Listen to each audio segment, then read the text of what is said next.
नमस्ते प्रणाम। हम आप सबके भाई अमरेश हिरान तूफान न्यूज भोजपुरी चैनल से आज बतावत बहुत खुशी हो रहा बा कि मगहिया जवान के फिर से FIR गिरफ्तार हो गया।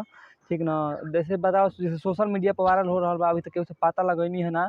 हम जैसे सोशल मीडिया पर वायरल हो रहा बा कि हाँ मगहिया जवान के गिरफ्तार हो गल बा अश्लीलता के वजह से कि हर भोजपुरी कलाकार के गाड़ी देता रहा। ठीक ना।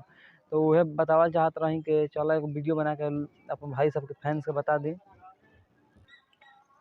तो बताओ तनी के वो सोशल मीडिया पर अखिलेश कश्यप जी या चाहे खेसारी लाल यादव, अखिलेश कश्यप मैंने से केहू जल्द बा के गिरफ्तार हो गए बाटे मगहिया जवान। और अतना पता नहीं कि सोमवारवा गिरफ्तार हो गए, गौतमवा गिरफ्तार हो गए। ठीक ना। तो 10 बजे खेसारी लाल यादव जी कहे रहन और अखिलेश कश्यप अपना पेज से जल्द बड़ा के और बोल के भी वीडियो बनाने बड़ा के और जेल में जाता रहा। ठीक नू। आज बताओ देंगे अपन वीडियो बनावे के कोशिश ना रहे कि बनावे के पड़ल कि हम फैंस के तक पहुँचाई। ठीक ना। तो वीडियो के लास्ट तक देखा लोग और शेयर करो वीडियो के लिंक।